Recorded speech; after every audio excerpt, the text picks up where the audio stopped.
नमस्कार सभी को। हम इस वीडियो में सुनेंगे मोक्षदा एकादशी की व्रत कथा। एक बार महाराज युधिष्ठिर ने भगवान श्री कृष्ण से कहा, हे भगवान, आप तीनों लोकों के स्वामी, सबको सुख देने वाले और जगत के पति हैं। मैं आपको नमस्कार करता हूँ। हे देव, आप सबके हितैषी हैं, अतः मेरे संशय को दूर करके मुझे बताइए कि मार्गशीर्ष एकादशी का क्या नाम है और उस दिन कौन से देवता का पूजन किया जाता है, उसकी विधि क्या है, कृपया मुझे बताइए। भक्त वत्सल भगवान श्री कृष्ण कहने लगे कि धर्मराज, तुमने बड़ा ही उत्तम प्रश्न किया है। इसके सुनने से तुम्हारा यश संसार में फैलेगा। मार्गशीर्ष शुक्ल एकादशी अनेक पापों को नष्ट करने वाली है। इसका नाम मोक्षदा एकादशी है। इस दिन दामोदर भगवान की धूप, दीप, नैवेद्य आदि से भक्ति पूर्वक पूजा करनी चाहिए। अब इस विषय में मैं एक पुराणों की कथा कहता हूँ। गोकुल नाम के नगर में पैसानक नाम का एक राजा राज्य करता था। उसके राज्य में चारों वेदों के ज्ञाता ब्राह्मण रहते थे। वह राजा अपनी प्रजा का पुत्रवत पालन किया करता था। एक बार रात्रि में राजा ने एक स्वप्न देखा कि उसके पिता नरक में हैं। उसे बड़ा आश्चर्य हुआ। प्रातः वह विद्वान ब्राह्मणों के पास गया और अपना स्वप्न सुनाया और कहा, मैंने अपने पिता को नरक में कष्ट उठाते हुए देखा है। उन्होंने मुझसे कहा कि हे पुत्र, मैं नरक में पड़ा हूँ, यहाँ से तुम मुझे मुक्त कराओ। जब से मैंने ये वचन सुने हैं तब से मैं बहुत बेचैन हूँ। चित्त से बड़ी अशांति हो रही है। मुझे इस राज्य, धन, पुत्र, स्त्री, हाथी, घोड़े आदि में कुछ भी सुख प्रतीत नहीं होता। क्या करूं?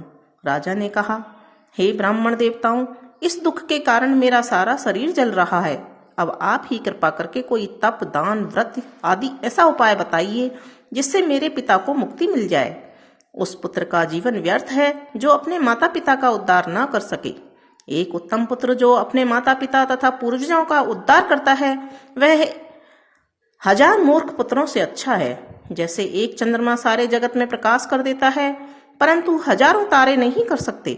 ब्राह्मणों ने कहा, हे राजन, यहाँ पास ही भूत, भविष्य, वर्तमान के ज्ञाता पर्वत ऋषि का आश्रम है। आपकी समस्या का हल वे जरूर करेंगे। ऐसा सुनकर राजा मुनि के आश्रम पर गया। उसने आश्रम में अनेक शांत चित्त योगी और मुनि तपस्या कर रहे थे। उसी जगह पर्वत मुनि बैठे थे। राजा ने मुनि को साष्टांग दंडवत किया। मुनि ने राजा से सांगोपांग कुशल पूछी। राजा ने कहा कि महाराज, आपकी कृपा से मेरे राज्य में सब कुशल है, लेकिन अकस्मात मेरे चित्त में एक अत्यंत अशांति होने लगी है। ऐसा सुनकर पर्वत मुनि ने आंखें बंद की और भूत विचारने लगे।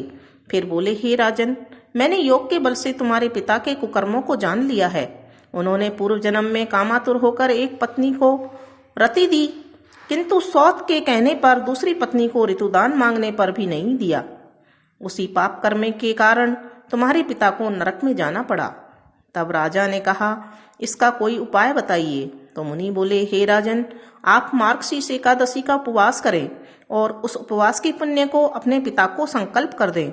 इसके प्रभाव से आपके पिता की अवश्य ही नरक से मुक्ति होगी। मुनि के ये वचन सुनकर राजा महल में आया और मुनि के कहने के अनुसार कुटुंब सहित मोक्षदा एकादशी का व्रत किया। इसके उपवास का कुछ पुण्य उसने अपने पिता को अर्पण कर दिया। इसके प्रभाव से उसके पिता को मुक्ति मिल गई और स्वर्ग में जाते हुए पुत्र से कहने लगे, हे पुत्र, तेरा कल्याण हो। यह कहकर स्वर्ग चले गए। मार्गशीर्ष मास की शुक्ल पक्ष की मोक्षदा एकादशी का जो व्रत करते हैं, उनके समस्त पाप नष्ट हो जाते हैं। इस व्रत से बढ़कर मोक्ष देने वाला और कोई व्रत नहीं है। इस कथा को पढ़ने या सुनने से वायपेय यज्ञ का फल मिलता है। यह व्रत मोक्ष देने वाला और चिंतामणि के समान सब कामनाएं पूर्ण करने वाला है। बोलो दामोदर भगवान की जय।